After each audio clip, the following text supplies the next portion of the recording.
Hi folks, Chris Martin here. In anticipation of the World Diplomacy Championships at WeaselMoot, I'm putting together a few short videos with my take on some of the players, the scoring system, and what you can expect at a really large diplomacy tournament. Today I want to talk about the old guard of the Windy City Weasels. These guys who've been playing with the club since the very first days that it was founded, more than 10 years ago. Appropriately, there's one board of these guys, 7 players. Now, I'm not going to talk about Jim O'Kelly in this video. He's your tournament director. Instead, I want to look at the 6 other players who've been there the longest.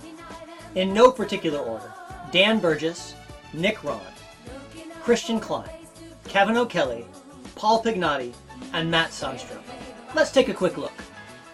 These 6 have a wide range of results when it comes to tournament diplomacy, and this is reflected in their rankings. At the top you have Matt Sundstrom, who's ranked 17th in North America, and then you run all the way down the gamut until you get to Dan Burgess, who's ranked 918th. But don't let the ranking of any of these players give you too much of an idea about how they're going to perform. Between them, they have over 120 games of tournament diplomacy under their belts. Now, I can't give you a real detailed analysis of how to play with these guys. I'm not that much of a regular to the Chicago hobby. And I'll say this, as a rule, these guys don't travel outside of Chicago to play very much. I misspoke earlier. They don't have 120 games of tournament diplomacy between them. They have 120 tournament appearances between them. Never mind all of the house games. And in Chicago, they play a house game about once a week, if not more often. It's one of the things that makes Chicago one of the real hotbeds of diplomacy in North America. Well, what you need to know is that this means that they have a history with each other.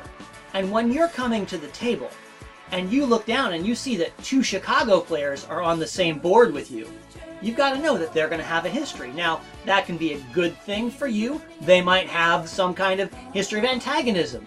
But it could be a bad thing for you. They might just decide that the easiest thing to do is to link up with somebody that they know.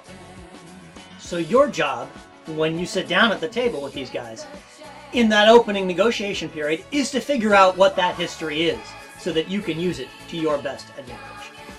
So a couple of notes on these players. Just a real quick rundown of some stuff that I found through the World Diplomacy database and some of my own personal notes. Dan Burgess, great guy, organizes a lot of tournaments. He gets pretty good results playing Turkey. Nick Ron has been playing since 2000 in tournament diplomacy, and he's pretty good when he picks Austria out of the box. Christian Klein doesn't travel a lot, but has 2 second-place finishes in tournaments and exceptionally good at Italy. Kevin O'Kelly, fun fact, not in fact related to Jim O'Kelly, your tournament director, and he's been traveling around a little bit, played at a few tournaments outside the Chicago area, and came in 3rd place in the Weasel Royale. Paul Pignotti has been to 2 other World Diplomacy Championships, so he's going to have the experience at playing under the pressure cooker. But history shows that when he pulls Austria out of the box, it's not his favorite country to play. Then there's Matt Sundstrom, and Matt is the highest ranked player, right? 17th in North America amongst the old guard of the Windy City Weasels. And he's got to be considered a favorite amongst the locals to be taking a shot at the win. He and I have only played on one board together in a tournament previously, and we worked together. I was England and he was France.